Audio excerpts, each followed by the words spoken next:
Bismillahirrahmanirrahim. Assalamualaikum warahmatullahi wabarakatuh.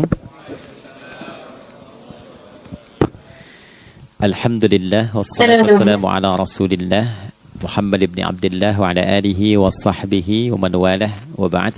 Faya ibadallah usi nafsi wa iyyakum bitaqwallah faqad fazal muttaqun fala tamutunna illa wa antum muslimun. Faqala ta'ala ya ayyuhalladzina amanu taqullaha haqqa tuqatih wa la tamutunna illa wa antum muslimun. Keluargaku sekalian yang terhimpun di dalam Pertagas, Pertamina Gas, kita mengawali dengan bermohon kepada Allah semoga siapapun yang berada di ruangan ini atau terhubung dalam kajian ini, semoga senantiasa dijaga, diberkahi dan dilindungi dalam kebaikan oleh Allah Subhanahu wa taala. Kita doakan yang bertugas di luar kota. Tadi saya dengar info juga Pak Direktur sedang di Semarang. Semoga giatnya dimudahkan oleh Allah dan semoga diberikan keberkahan. Ada satu bagian yang penting amanat Nabi di hadis Muslim pada satu sifat kepemimpinan. Bahwa di antara sifat pemimpin dan yang dipimpin itu harus selalu membangun kekompakan dengan nilai cinta dan doa. Ini yang sering dilupakan. Nabi pernah menyampaikan dan penyampaian ini, hadis ini didokumentasikan oleh Imam Muslim dalam satu kalimat yang singkat, padat tapi mengikat. Khiyaru a'immatikum man tuhibbunahu wa yuhibbunakum. Pemimpin yang baik itu adalah pemimpin yang kalian mencintainya dan ia pun mencintai kalian. Nah, membangun cinta itu salah satu jembatannya dengan doa. Oleh karena itu, di antara doa yang dianjurkan saat Anda memulai pekerjaan, itu bukan hanya untuk pribadi, lancarkan pekerjaan saya, tapi juga sehatkan pimpinan saya, pimpinan mendoakan sehatkan anggota saya, sehingga semua itu melahirkan sifat harmoni yang memberikan kenyamanan dan kebahagiaan dalam bertugas. Nah, izinkan saya mengawali dengan itu dulu, karena itu di antara sunnah yang seringkali terlupakan. Sehingga bekerja itu lebih banyak dilakukan dengan tekanan menyelesaikan tugas dibandingkan dengan rasa cinta untuk bisa memberikan nilai ibadah di dalamnya. Yang kedua, semoga sholat kita diterima oleh Allah Subhanahu wa taala. Nah, yang kedua ini tidak cukup dengan amin. Kita harus tahu dulu standar penerimaan itu seperti apa. Dan yang kedua, kenapa harus sholat? Ini poin pokoknya. Mengapa sih umat Islam itu cukup hanya misalnya dengan bersyahadat saja dipandang sudah berislam, lalu berbuat baik? Kenapa mesti ada sholat? Kenapa bahkan yang pokok sampai 5 waktunya? Dan jumlah rakaatnya pun diatur sedemikian rupa, sampai teknisnya pun dijelaskan dengan rinci. Saking rincinya, bila ada yang menyimpang dari rincian itu, maka dianggap sholatnya tidak sah dan mesti diulang. Shallu kama ra'aitumuni usalli. Sholatlah kalian seperti kalian persis melihat aku menunaikan sholat. Dan dalam sholat inilah kemudian ada sanad yang tersambung secara ketat sampai-sampai dalam hadis Muslim nomor hadis 397. Demikian di Al-Bukhari juga diabadikan di nomor hadis 757 oleh sahabat Abu Hurairah. Sanadnya tersambung kepada Khalad bin Rafi Az-Zuraiqi, seorang yang sholat di samping Nabi tapi bermasalah sholatnya. Lalu Nabi meminta beliau untuk mengulangi sholatnya. Sampai 3 kali peristiwa itu hingga beliau berkata, ya Rasulullah au kama qala alimni ma uhsinu ghairah. Ya Rasulullah, tolong ajarkan kepadaku karena aku tak punya pengetahuan lebih dibandingkan dari apa yang telah aku kerjakan. Nah, dari dasar ini melahirkan satu pertanyaan kritis ya, dan juga perlu argumentasi yang kuat secara syariah mengapa kita menunaikan ibadah salat. Baik teman-teman sekalian, karena waktu kita sangat padat ya, kita manfaatkan sebaik-baiknya. Saya mohon izin kajian kita akan lebih fokus kepada inti materi sehingga manfaatnya lebih banyak kita dapatkan. Salat satu-satunya amalan di dalam Islam yang mencakup 4 bagian pokok dalam beragama.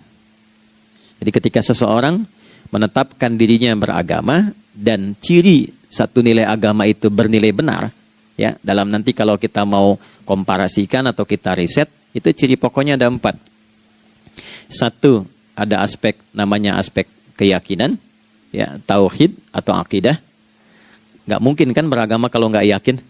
Ya, karena itu pasal 29 ayat kedua itu mengandung nilai keyakinan. Negara menjamin kemerdekaan tiap-tiap penduduk untuk memeluk agamanya masing-masing dan beribadah menurut agama dan kepercayaannya itu. Ya, jadi nggak mungkin kita bisa menghasilkan nilai kepercayaan dan ibadah kalau tidak ada unsur keyakinan. Atau bahasa kitanya disebut dengan iman.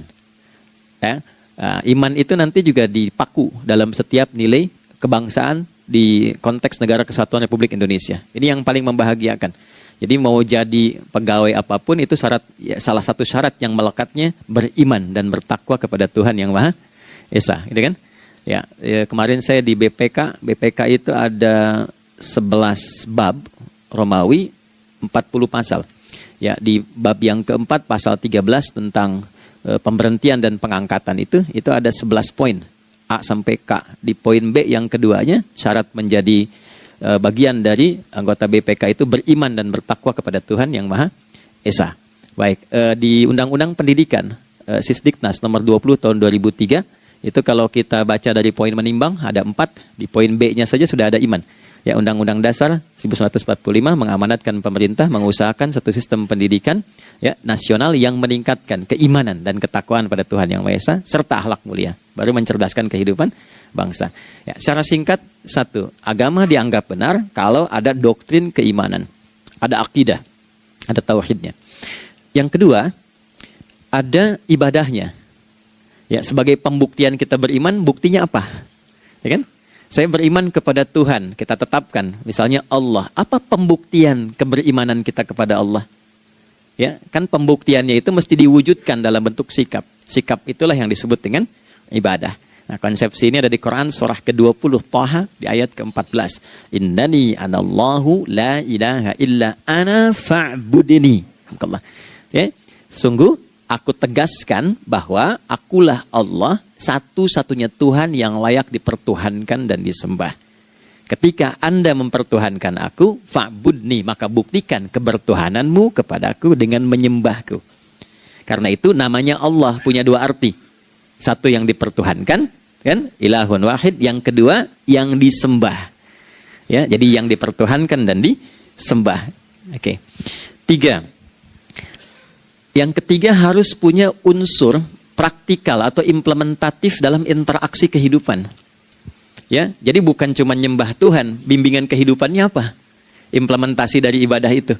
Ya, ciri umat beragama itu kan bukan hanya sekedar saya yakin, beriman, saya ibadah. Terus bukti ibadah itu dibawa dalam berinteraksi hariannya seperti apa wujudnya. Ya, makanya ketika dulu orang itu jujur, orang itu bangga dengan kejujurannya bukan sebagai orang jujur, tapi sebagai muslim. Jadi ketika ditanya, kenapa Anda jujur? Karena saya muslim.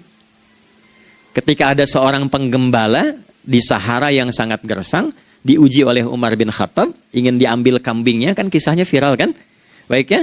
Oh, tapi ini bukan punya saya. Bilang aja pada tuan Anda, kalau kambingnya hilang satu dimakan serigala. Lantas di mana Allah? Jawaban itu yang menggetarkan kepada jiwa. Jadi kebenaran yang diungkap dengan sikap kejujuran itu implementasi nilai beragama. Nah, jadi praktek ibadah ada di muamalah. Oke, satu akidah dibuktikan lewat ibadah, ibadah diimplementasikan dalam muamalah. Itulah sebabnya nanti seluruh bagian tubuh kita ketika digunakan untuk bersifat dan bersikap, itu ada tuntunan iman di dalamnya. Oke? Misal, saya tanya begini ya. Ini mukaddimah ya, kita belum mulai nih. Saya tanya gini, apa fungsi mata? Tuh kan, sudah keliru kan? Nah, kalau hanya melihat, hewan juga melihat. Ya, coba kambing melihat, ya kan? Elang melihat. Lalu apa bedanya fungsi mata kita dengan mata hewan? Ternyata ketika kita meriset ayat-ayat Al-Quran terkait dengan fungsi tubuh kita, itu rata-rata dibuka dengan iman dulu. Quran surah 24, surah Cahaya, ayat 30 untuk laki-laki, 31 untuk perempuan. Qul lil mu'minin. Ya Muhammad katakan, viralkan pada pria-pria yang menyatakan dirinya telah beriman. Yaghuddu min absarihim. Gunakan pandangannya itu yang dibimbing oleh imannya untuk melihat yang baik saja menurut standar imannya. Jadi kalau menurut imannya tak baik, gak boleh dilihat. Karena itu ketika Anda sudah mengatakan asyhadu an la ilaha illallah, asyhadu anna Muhammad Rasulullah, kalimat itu dari lisan turun ke hati, Itu jadi cahaya ke bagian tubuh kita. Makanya ketika Anda melihat, itu ada cara pandang tertentu yang dibimbing iman. Standarnya beda dengan tanpa iman. Kalau nggak ada iman, semua mungkin terlihat. Tapi ketika ada iman, hati kecil Anda akan bicara, ini nggak baik. Palingkan. Nah, memalingkan dari yang tak baik menurut iman, itu namanya ghaddul basar. Oke? Perempuan juga begitu, setara. Wa kullil mu'minati yaghdudna min absarihinna. Dan katakan pada setiap perempuan yang menyatakan dia beriman, maka gunakan pandangan itu dengan bimbingan imannya. Ketika tak baik menurut imannya, palingkan. Ya, Anda lihat kajian di YouTube, terus ada iklan kan? Nah, terus menurut standar iman nggak bagus, itu otomatis akan nggak suka itu. Ya, pasti dipalingkan. Ya. Anda kalau naik pesawat ya, tugas keluar tuh, pertagas tugas keluar. Kalau pramugari lagi demo tuh yang dilihat pramugarinya apa demonya dulu. Nah, iman itu akan bekerja di situ tuh. Ya, palingkan tuh. Nah, sama dari mata turun ke, jangan langsung ke hati aja, ke lisan dulu kan? Ya, ke mulut kan? Itu mulut tuh ketika digunakan fungsinya, imannya disebut dulu. Ya, Quran surah 49 ayat 11 misalnya, ya ayyuhalladzina amanu, imannya dulu, la yaskhar qaumin qaum. Ayat 12-nya la yaghtab ba'dukum ba'dha. Hai orang-orang yang telah menyatakan beriman. Kalau pakai alladzina disebutkan 1080 kali dalam Al-Qur'an, itu kalimatnya diksinya singkat, padat, mencakup semua tanpa sekat. Oke, jadi kalau laki-laki, perempuan, tua, muda, besar, kecil, beda strata, duniawi, itu semua tercakup di dalamnya. Hei semua yang telah menyatakan beriman, gunakan imanmu untuk membimbing lisanmu bertutur. Kalau masih merasa punya iman, jangan gunakan lisan untuk mencela, merendahkan orang. Untuk bergibah, membuat hoax. Didetilkan oleh Nabi, kalimatnya jelas. Man kana yu'minu billahi wal yaumil akhir, falyakul khaira aw liyasmut. Siapapun. Nah, dari alladzina ketika dirinci pakai man. Ya, man itu bentuk tunggal, ya, personal, tapi maknanya general.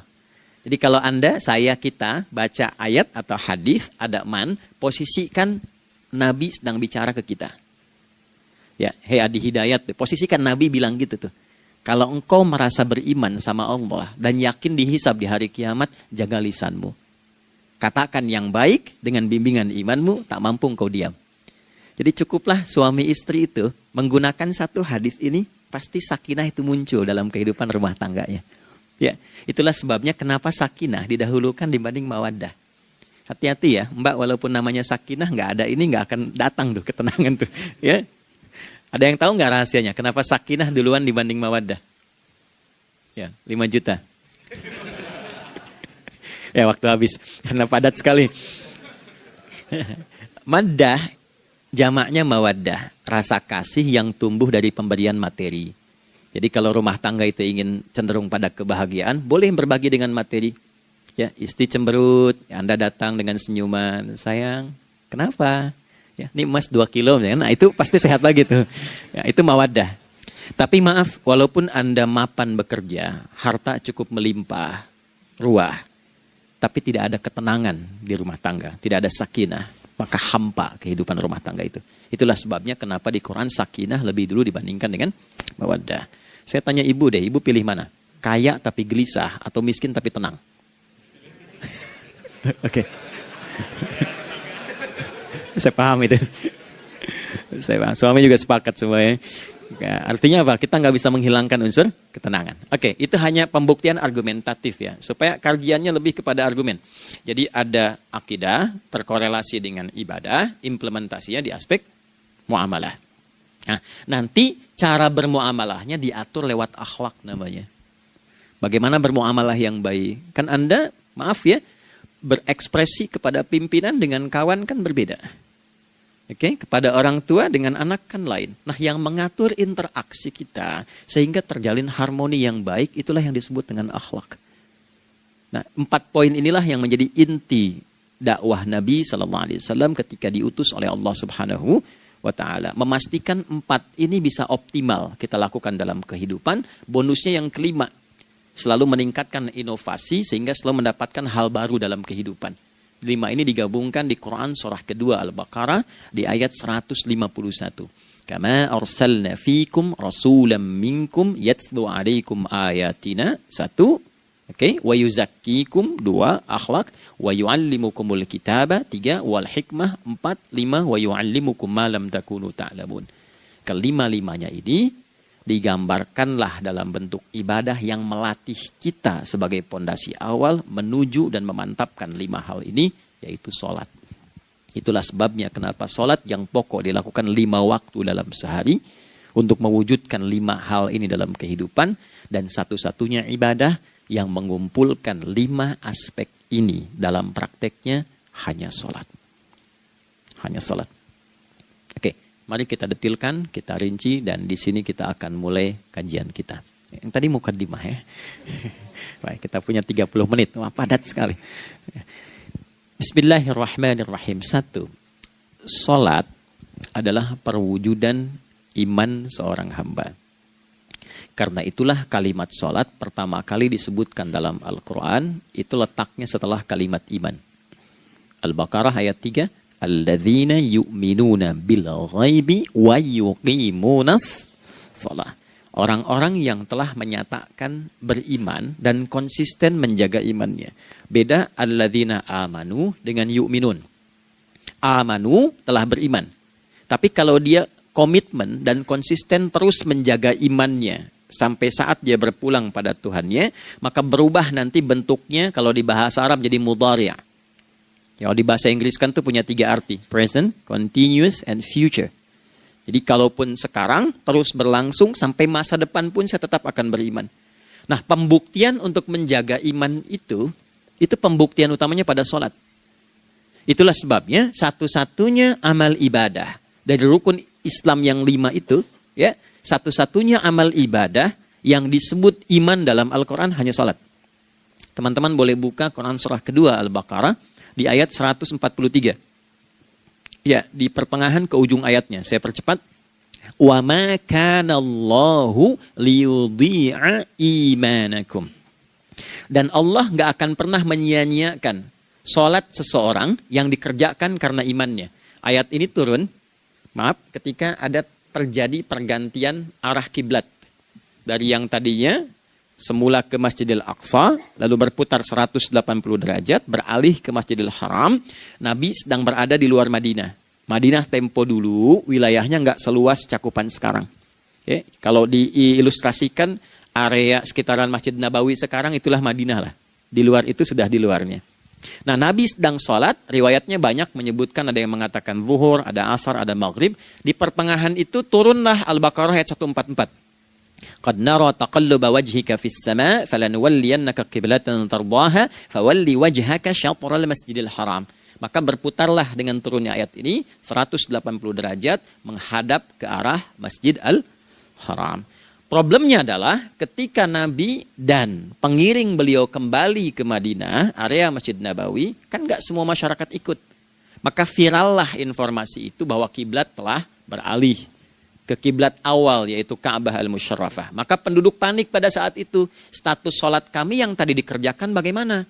Karena sedang nggak bisa diulang, sudah pindah waktu. Maka turunlah kemudian firman Allah yang Al-Baqarah 143 itu, wa ma kana Allahu liyudhi'a imanakum. Karena engkau mengerjakan sholat itu dengan imanmu, maka Allah nggak menyia-nyiakan imanmu itu.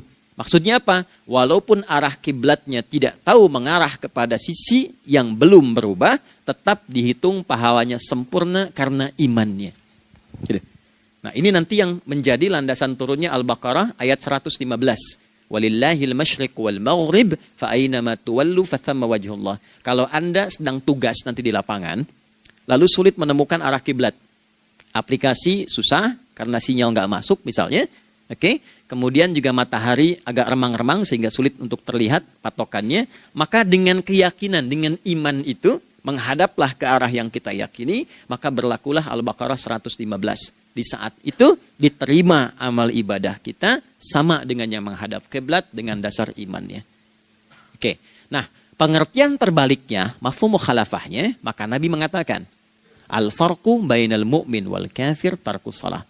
Beda antara orang yang beriman dengan yang belum beriman adalah pada sholatnya. Jadi kalau ada orang mengatakan sudah beriman dan tidak menunaikan sholat, ini artinya keimanannya belum diakui sepenuhnya oleh Allah Subhanahu wa Ta'ala. Jelas ya? Halo, kenapa sedih begini? Maaf, saya terlalu cepat nggak? Enggak ya, baik.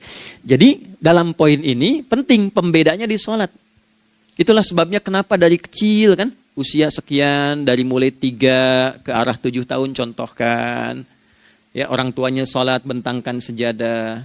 Kalau bisa, kalau anak sudah mulai suka tuh kasih model sejadah yang anak-anak sukai bentuknya.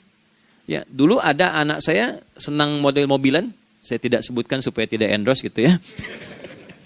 Dikasih sejadah dengan pola itu, dia senang tuh ikutin. Kita nggak minta sholat, dia datang sendiri. Ya, nanti setelah mulai 7 tahun kan baru diajarkan dengan baik, diajak ke masjid kalau yang laki-laki. Demikian seterusnya. Ya, mengapa dari awal dituntun seperti itu? Untuk memberikan sebuah penguat bahwa penjagaan iman dimulai dari sejak dini. Ya, tapi di Indonesia saya perhatikan kelasnya sudah advance. Ya, TK sudah manasik gitu. Okay. Itu satu ya. Karena nanti kalau Nabi bilang begitu artinya akan terjadi orang mengatakan beriman tapi tidak sholat. Ya, makanya keras dari awal Nabi katakan bahwa pembeda antara orang yang beriman dengan yang baru klaim beriman itu pada sholatnya. Ya, pada sholatnya. Mengerjakan sholat maka sah status imannya, tidak menunaikan sholat maka bermasalah imannya. Itu poin yang pertama. Yang kedua teman-teman sekalian, ibadah. Kita lanjut ya.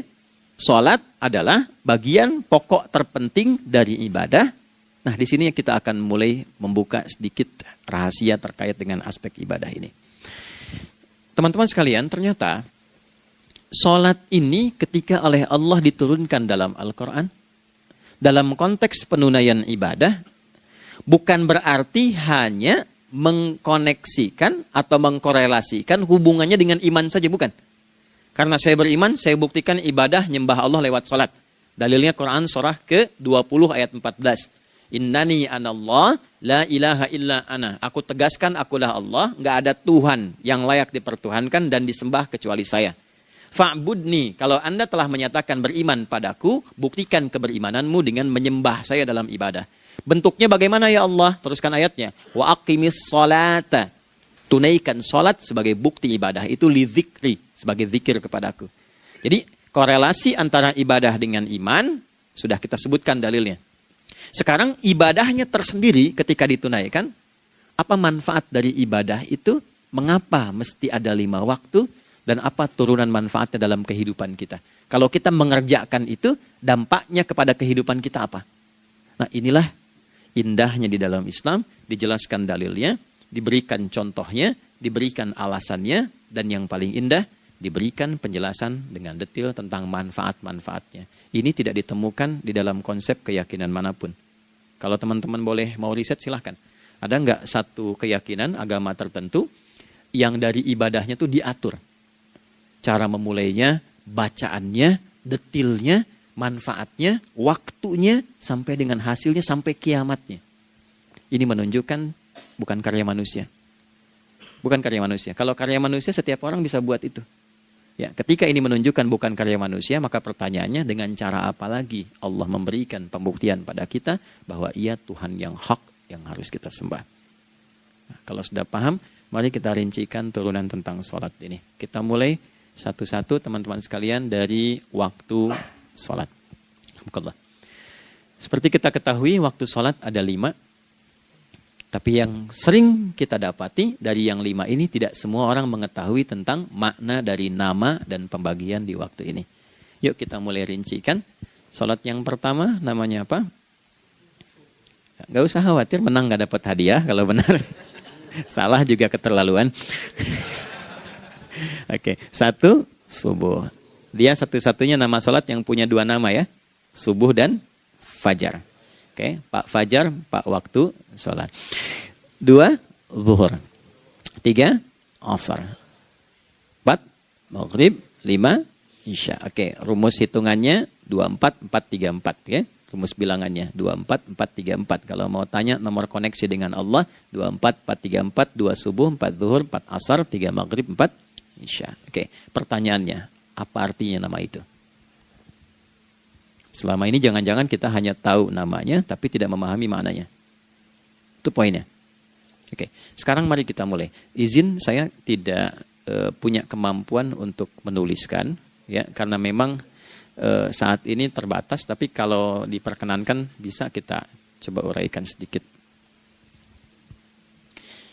Baik. Ya, bismillah, jazakallah khair. Mohon fokus baik-baik karena waktunya tinggal 21 menit lagi. Izin saya pastikan dulu ya supaya terlihat dengan baik. Ibu kelihatan di sana? Bagus. Saya kira tuh hanya di Sumbawa Barat. Ternyata di Pertagas pun perempuan-perempuannya imannya luar biasa. Maksudnya belum saya tulis sudah kelihatan. Imannya luar biasa. Oke, kita mulai dari yang pertama ya. 5 waktu sholat. Kita mulai dari 1 dulu. Subuh, teman-teman saya turunkan dulu ya. Izinkan saya tulis pakai bahasa Arab dulu supaya gampang. 1, dia punya 2 nama.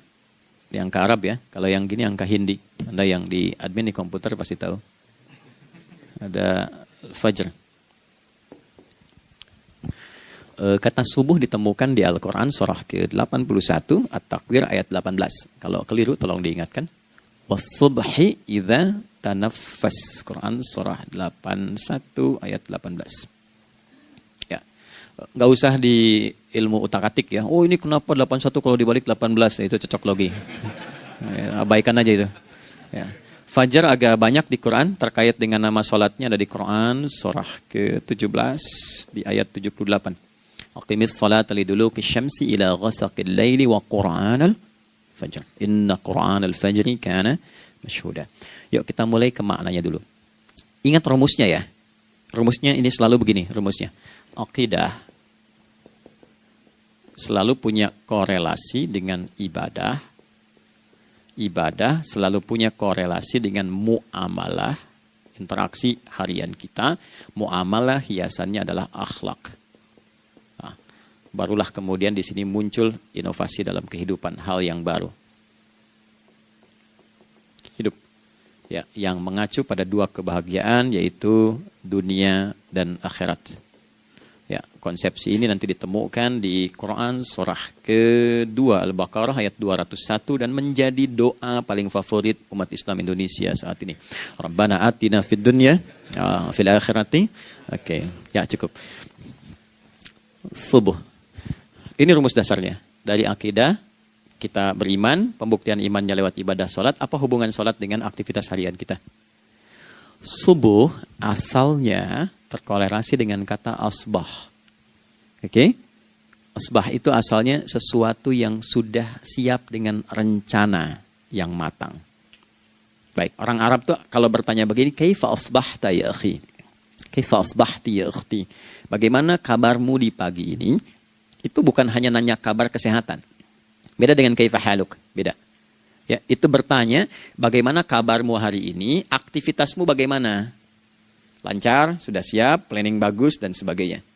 Ya, itulah sebabnya ketika Allah bersumpah dengan awal waktu, penandanya adalah planning kegiatan. Ya, was-subhi dan aku bersumpah demi waktu subuh, awal mula untuk berkegiatan, idza tanafas, apabila sudah mulai bergerak. Bersamaan dengan nafas yang keluar itu, maka sudah jelas rencana yang dibuat. Ya, jangankan kita, semua alam itu, semesta itu seluruhnya bukan hanya bertasbih, tapi beraktivitas dalam tasbihnya. Di waktu subuh, matahari sudah mulai bersinar kan? Ya, dan sinarnya mengambil manfaat loh. Mengandung nilai manfaat, memecah keheningan malam dan menghilangkan kegelapannya. Gelap mulai hilang, datang kemudian sinar yang memberikan kita bimbingan untuk beraktivitas. Tumbuhan dimulai waktu itu sudah mengeluarkan oksigen, menyerap karbon dioksida. Saya waktu di Utrecht, di Delft di Belanda, ya, saya coba ingin membuktikan. Kan adzan nggak terdengar keluar ya. Jadi sebelum waktu subuh itu saya keluar, kebetulan flatnya waktu itu dekat area hutan yang agak rimbun, enak gitu, udaranya bagus. Itu sebelum subuh terasa karbon dioksida. Walaupun cuma beda hampir 1 menit. Tapi begitu masuk waktu subuh, keluar kesegaran yang luar biasa. Oksigen yang keluar. Ya, ini kan nggak mungkin kalau kuasa Allah tuh nggak mungkin terjadi seperti ini kalau bukan kuasa Allah Subhanahu Wa Taala. Tapi poinnya adalah yang bicara begini Quran. Nah sekarang yang ingin saya katakan adalah Alam semesta dalam konteks seperti matahari, kemudian tumbuhan, binatang, ayam bahkan mulai berkokok, punya planning yang teratur. Masa kita makhluk yang dihisab tuh nggak teratur? Nggak punya perencanaan? Maka subuh itu mengajarkan kepada kita, jangan sampai ada orang Islam yang punya keimanan, lalu menunaikan sholat, diajarkanlah oleh Allah, setiap masuk subuh itu harus punya agenda yang jelas. Planning yang terukur. Jangan terjadi mengaku muslim, beriman, tapi nggak jelas perencanaan hidupnya. Jam 7 mau di mana? Jam 8 kerjakan apa? Anda dari sini ketemu 7 ke 4, atau setengah 8 ke setengah 5, 8 jam kerja. Oke? Berangkat jam berapa? Petakan di jalan macetnya di sebelah mana? Ukur sampai kantor tiba jam berapa? Apa yang mau dikerjakan di kantor? Itulah Islam, itulah subuh. Sehingga tidak ada satupun orang Islam di era Nabi mengajarkan beraktivitas kecuali terukur dan teratur. Bahkan Nabi memulai itu evaluasinya di malam hari. Sehingga turun di antara surah Al-Insyirah itu ada ayat yang tegas mengatakan di ujungnya, فَإِذَا فَرَغْتَ فَانْصَبْ. Evaluasi yang telah berlalu di malam hari, evaluasinya menyeluruh sampai ke zikirnya. Dicatat nih. Ya, aku hari ini secara spiritual itu, mohon maaf, sholat jamaahnya berapa waktu tuh? Dari 5. Oke? Misalnya dari 5 itu cuma 4, berarti koreksi ada yang kurang. 1, ya. Yang kedua, secara intelektual sudah berapa bacaan yang dibaca saat ini, ilmu yang ditingkatkan, mensyukuri anugerah akal dan sebagainya. Bekerja sempurna enggak? Turunkan ibadahnya bagaimana? Ketika ada yang kurang, istighfari. Ya, sebagai seorang ayah, ada enggak sesuatu yang salah yang dilakukan belum sempurna? Sebagai seorang ibu, anak dan sebagainya, istighfar. Itulah sebabnya sebelum tidur Nabi ajarkan istighfar. Yang kita tahu 70 kali kan, 100 kali. Yang saya tanya, 1 ke 70 itu istighfar apa saja? Apakah hanya bilangan di lisan? Atau dari lisan diingatkan oleh pikiran, ditembuskan ke hati? Istighfar sebagai seorang ayah yang kurang maksimal melihat anak dengan baik. Anda boleh punya jabatan di kantor, boleh direktur, boleh manajer, boleh macam-macam. Tapi ketika Anda pulang, Anda seorang ayah, akhi.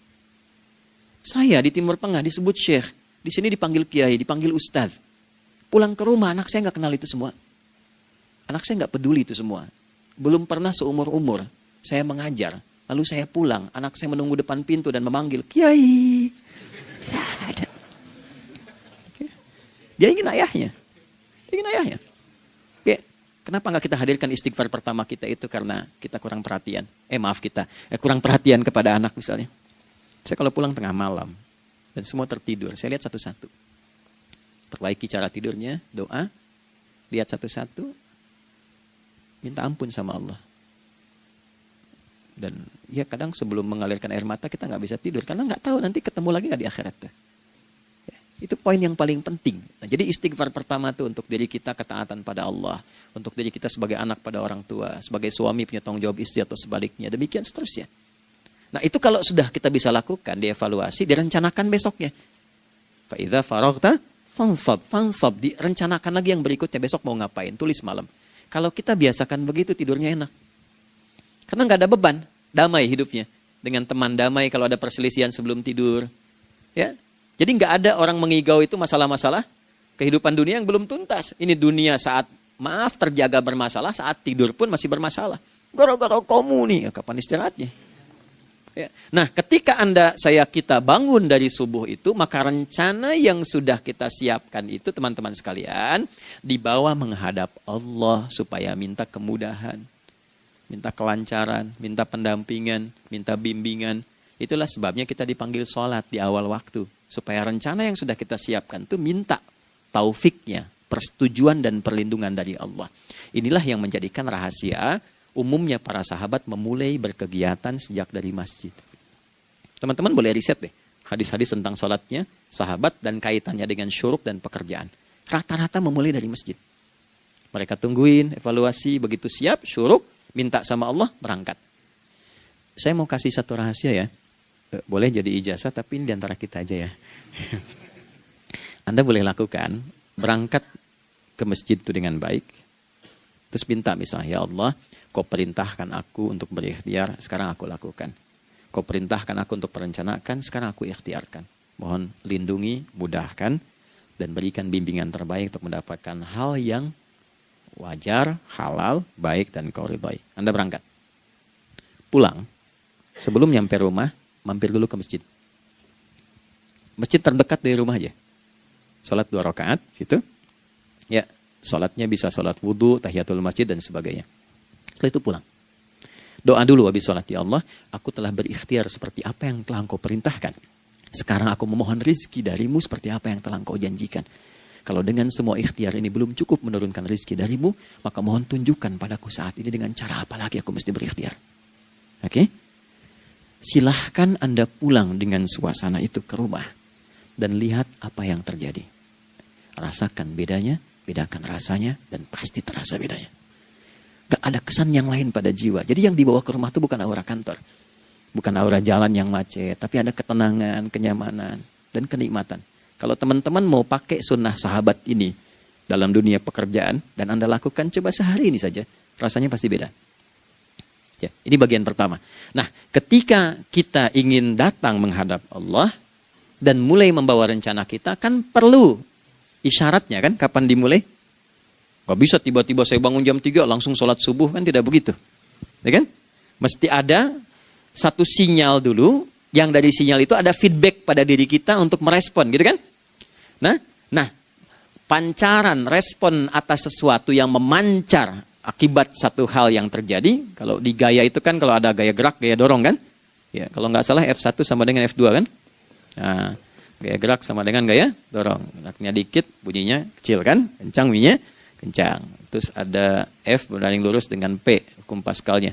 Gaya berbanding lurus dengan tekanan, kan? Semakin banyak gaya, semakin tertekan. Nah, respon yang muncul ketika ada satu misalnya gaya, tapi responnya sifatnya materi sifatnya. Ya, misal kalau Anda mau mengebor air, kan? Kemudian keluar terpancar tuh dari bawah itu keluar misalnya air. Nah, itu namanya infajar. Infajar. Dalilnya Quran surah kedua ayat 60.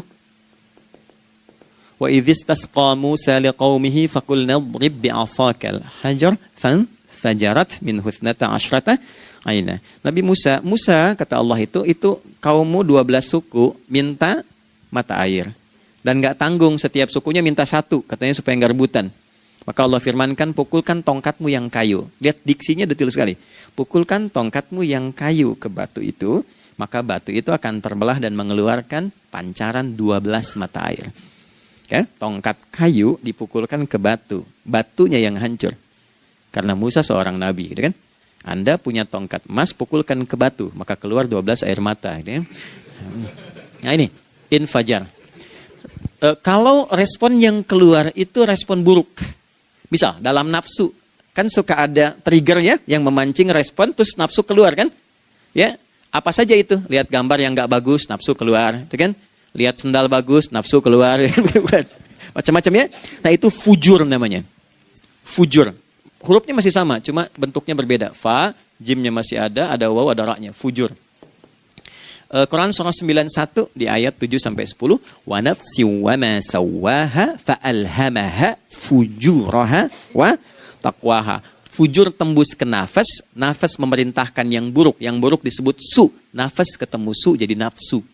Makanya nama lain fujur itu nafsu. Dalilnya Quran surah 12 ayat 53. Wa ma ubarri'u nafsi innan nafsa la'ammaratun bisu. Ya, la'ammaratun bisu'i illa ma rahima rabbi. Oke, nafas ketemu su. Teruskan. Tapi kalau pancarannya pada sifat yang baik. Oke?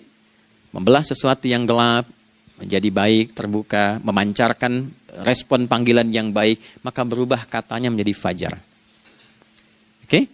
Matahari diperintahkan oleh Allah, diperintahkan membelah kegelapan malam. Keluarlah sinar pertamanya, disebutlah fajar.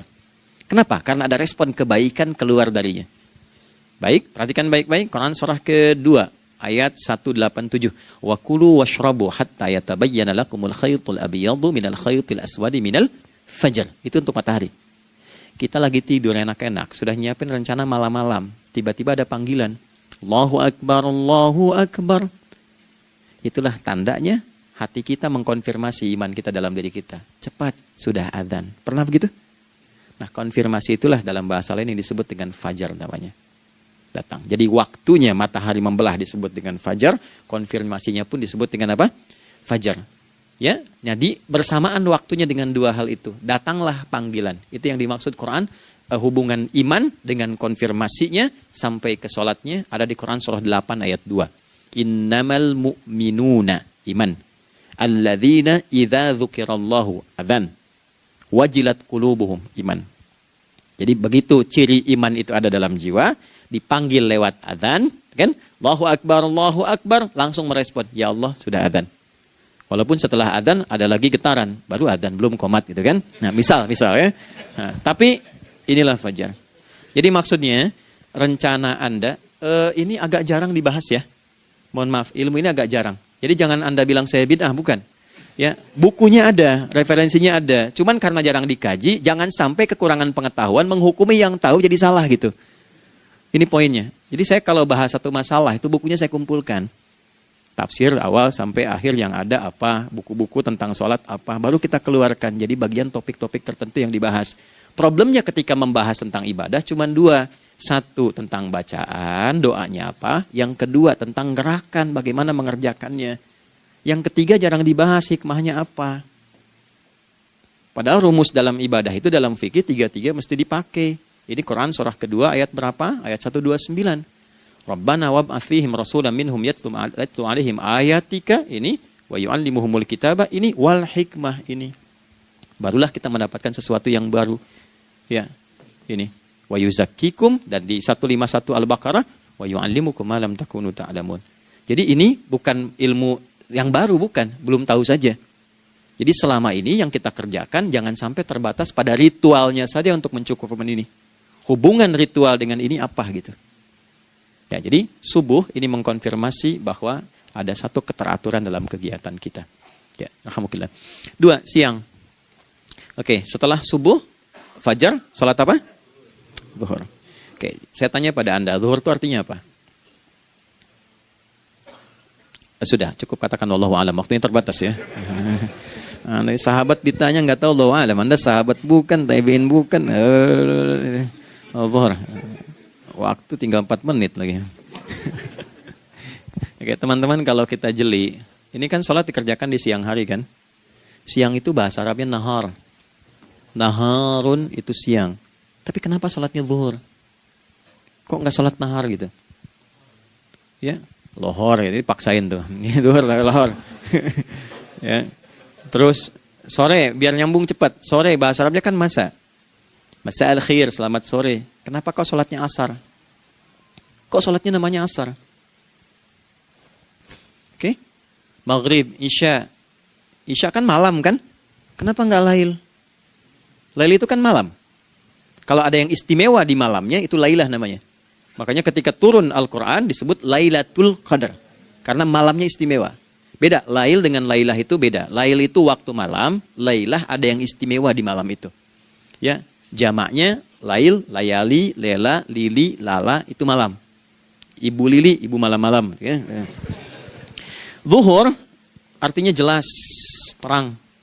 Ada idhar, dibaca dengan jelas, terang. Gak boleh dengung. Man amana. Itu kan? Ya. Min husni, harus jelas. Ya. Ada a, jelas. Zuhur kenapa disebut zuhur? Untuk evaluasi kegiatan kita dari setengah hari. Sudah jelas belum hasilnya? Ya, Anda punya rencana di sini, evaluasi di siang. Jelas gak hasilnya? Pekerjaan Anda yang sekarang diamanahkan dari pagi jam 7 sampai sekarang, evaluasi dulu. Dicek, jangan cuma ditinggalkan. Oke, saya sedang kerjain, tinggalin dulu sholat. Bukan begitu. Ketika akan sholat, Anda cek dulu. Dari ke siang itu tengah hari, bagaimana hasilnya? Ada yang perlu disempurnakan gak? Ya, ketika ide-idenya mulai mentok, ada yang belum selesai, datang dulu sholat, tenang lagi. Saat tenang itulah dirumuskan kembali pelan-pelan. Kan lumayan dari jam 12 sampai jam 1. Diisi dengan baik, dilihat. Itu baru dunia ini. Kan kita ngejar ini juga. Karena nanti ayat 200-nya, ada yang cuma ngejar ini. Wa minan nasi may yaqulu rabbana atina fid dunya. Bukan, kalau nggak hafal diam aja. Wa minan nasi may yaqulu rabbana atina fid dunya wa ma lahu fil akhirati min khalaq.